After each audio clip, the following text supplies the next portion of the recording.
Muy buenas tardes. Continuando con nuestras clases aquí en este canal de YouTube, vamos a ver la nutrición en organismos unicelulares. Entonces, para tener claro, organismos unicelulares son aquellos que solo tienen una célula. En el caso de los reinos Monera, protista y algunos hongos. Otros sí son pluricelulares. Bueno, entonces dentro del reino Monera, aquí tenemos como ejemplo los diplobacilos. En el reino protista tenemos como ejemplo la giardia, que es un parásito intestinal. Y aquí en el reino hongo tenemos un ejemplo de un hongo unicelular que es acuático. En esta figura encontramos ejemplos de todos los organismos unicelulares de los tres reinos. En el reino protista, que están las algas, alga verde. En el reino protista encontramos aquí el protozoo, que es el paramecio. En los hongos aquí encontramos hongos unicelulares y en las bacterias aquí encontramos bacilos y cocos. Espero que haya estado claro aquí cuáles son los organismos unicelulares. Continuamos con el reino Monera. Entonces, para poder estudiar el reino Monera, vamos a dividirlo en dos: las cianobacterias y las bacterias propiamente dichas. Aquí encontramos ejemplos de cianobacterias que antes se llamaban bacterias azul verdosas. Se encuentran en los mares, siempre en la parte superior, ¿no? Tienen colores verdes o azules, por eso su nombre, y hacen fotosíntesis, tienen clorofila. Y encontramos aquí las bacterias. Aquí ejemplos de bacterias: está el coco, el diplococo, encontramos los vibriones, los esporos bacterianos y los estreptococos acá, y encontramos los espirilos, ejemplos de bacterias. Continuamos acá. Bien. Entonces ahora sí nos vamos a referir a la nutrición, que es nuestro tema. Nutrición del reino Monera. Entonces, hay en el reino Monera organismos autótrofos y organismos heterótrofos. Vamos a mirar primero la nutrición autótrofa. Entonces, dentro de los organismos autótrofos encontramos los fotolitoautótrofos, como las cianobacterias. Recordemos que un organismo fotolitoautótrofo es un organismo que no depende de ningún otro organismo para alimentarse, para obtener energía, y lo hace a través de la luz del sol. Toma la luz del sol y la convierte en su propia energía, en el caso de las cianobacterias. Otro tipo de organismos autótrofos son los quimiolitoautótrofos, que también ya los habíamos visto, como la bacteria del hierro. ¿Qué hacen estos organismos quimiolitoautótrofos? Cogen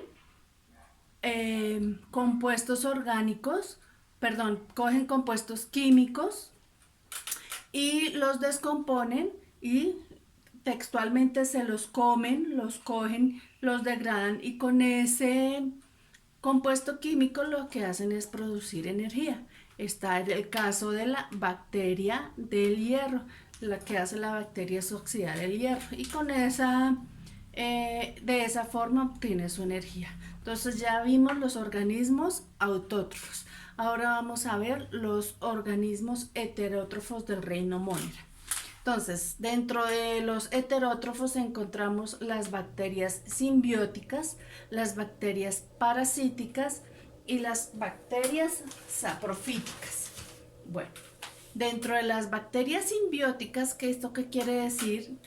La bacteria simbiótica o los organismos simbióticos son aquellos que se ayudan, tienen una mutua ayuda para alimentarse. En este caso, las bacterias simbióticas las encontramos aquí en nuestro sistema digestivo, en el intestino. Entonces aquí, al parecer, son bacilos que se instalan en nuestro sistema digestivo y lo que hacen es degradar la comidita que nosotros consumimos, ¿sí? La ayuda a degradar y pues se beneficia porque se alimenta de lo que nosotros consumimos y a nosotros nos ayuda degradando esa materia orgánica. Bacterias simbióticas. Bacterias parasíticas. Hay gran cantidad de bacterias parasíticas. Aquí tenemos un orzuelo que fue producido por una bacteria, por un estafilococo. Este estafilococo generalmente está en la piel, pero por manipulación inadecuada del ojito se instaló ahí y produjo ese orzuelo, un estafilococo. Entonces, bacteria parasítica cogió al huésped y le obtuvo el pobre huésped un orzuelo. Bien, y hay bacterias saprofíticas, hay muchísimas bacterias saprofíticas. Unas pueden ser las bacterias que nos ayudan a degradar la piel muerta que nosotros todos los días generamos, y hay unas que también son beneficiosas. Se han encontrado estudios de ciertas bacterias que ayudan a que las bacterias que producen la neumonía, erradicar esas bacterias. Entonces, son estas bacterias que encontramos acá que ayudan a combatir otras bacterias que producen la neumonía. Entonces, son saprofíticas. Se alimentan de materia en descomposición. Bien. Espero que les haya quedado claro la nutrición en el reino Monera. Ok, bien. Ahora vamos a mirar el reino protista, otro reino de organismos unicelulares. Entonces, vamos a mirar que el reino protista se divide en dos, en algas y en protozoos. Las algas pueden ser rojas, pardas, azules, y ellas tienen características del reino vegetal, pero no pueden considerarse como en el reino vegetal.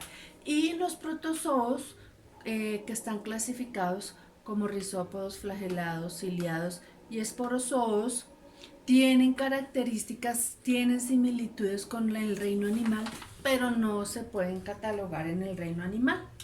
Entonces, por eso se dividen en dos este reino protista. Entonces, ahora sí vamos a mirar propiamente dicha la nutrición en el reino protista.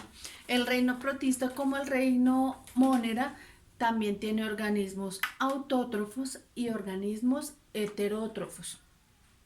Vamos a mirar igualmente los organismos autótrofos en el reino protista.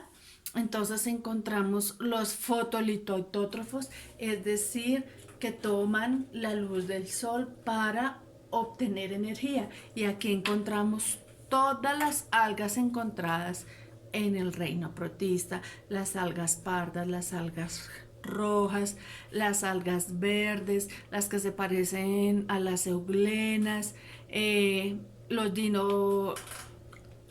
dinoflagelados, bueno, cualquier cantidad de algas que estén en el reino protista son considerados fotolitoautótrofos. Bien, ahora vamos a mirar los organismos heterótrofos de el reino protista. Bueno, entonces encontramos que hay parasíticos, simbióticos y saprofíticos.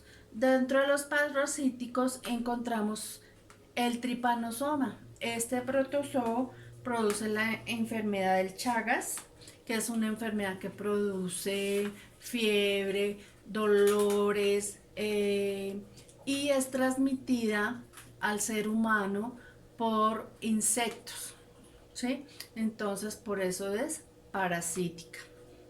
Encontramos también la simbiótica, ¿sí? un, un protozoo simbiótico que generalmente se encuentra dentro de las termitas. Entonces, como muchos saben, las termitas son las que se alimentan de la madera, pero la que realmente descompone la madera, o el que realmente descompone la madera, son estos protozoos que se encuentran dentro de las termitas. Por eso son simbióticos, porque ayudan a descomponer la materia orgánica.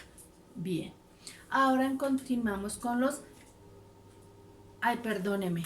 Aquí ayudan a descomponer la materia orgánica, pero son simbióticos porque están dentro de un huésped que es la termita, y es la que le ayuda a descomponer la materia orgánica. Pero son simbióticos ellos dos porque se ayudan mutuamente, ¿no? Ahora sí vamos a mirar los saprofíticos, como el paramecio. El paramecio se encuentra en las aguas estancadas, en los charcos, y ahí en esos charcos hay mucho material orgánico en descomposición. ¿Qué hace el paramecio? Se alimenta de esta materia orgánica en descomposición. Entonces, hasta aquí, nutrición en el reino protista. Resumen, en el reino protista hay tanto organismos autótrofos como heterótrofos. Autótrofos, generalmente fotolitoautótrofos, y toda la variedad de algas que hay en el reino protista. Y los heterótrofos, que la mayoría son los protozoos, y dentro de esos heterótrofos están los parasíticos, simbióticos y saprofíticos. El resumen de nuestro reino protista. Ahora continuamos con el reino hongo. Entonces, para el estudio del reino hongo, las ciencias naturales lo dividieron en 4. Los basidiomicetos, que se caracterizan por tener esa capuchita ahí encima.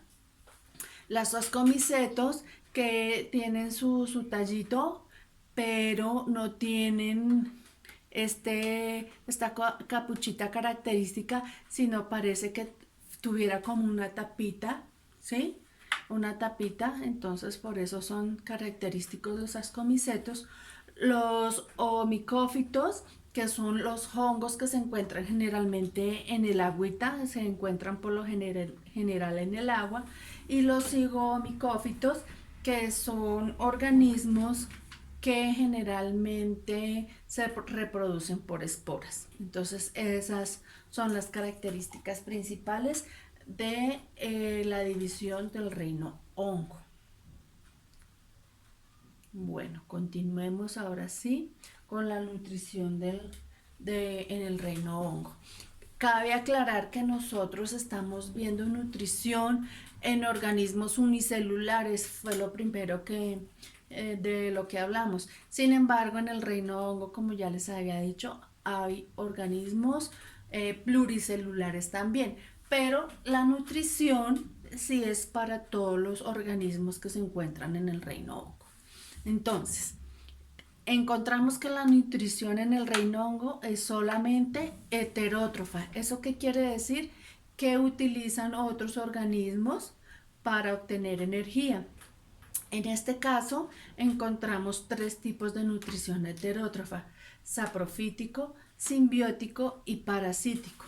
Saprofítico, que se alimentan de materia orgánica en descomposición. Aquí tenemos un pepino combro y aquí encontramos el moho que está consumiendo el pepino que está en descomposición.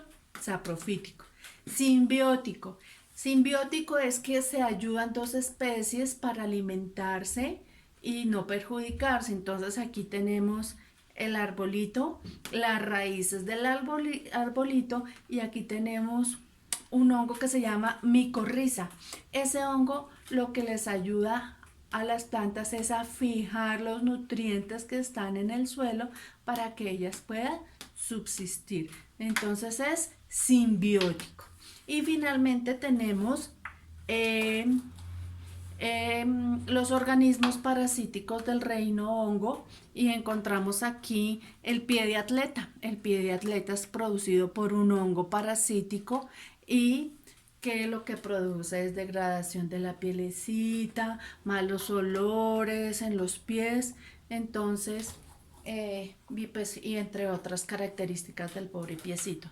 Entonces hasta aquí hemos visto la nutrición en los reinos Monera, Protista y Hongo, para que ustedes lo puedan ver, lo puedan entender mucho mejor, y está pues más explicadito. Entonces, muchísimas gracias por su atención. Nos vemos la próxima clase, el próximo video para explicarles nutrición en los reinos superiores, que son el reino animal y el reino vegetal. Muchas gracias. Nos vemos la próxima.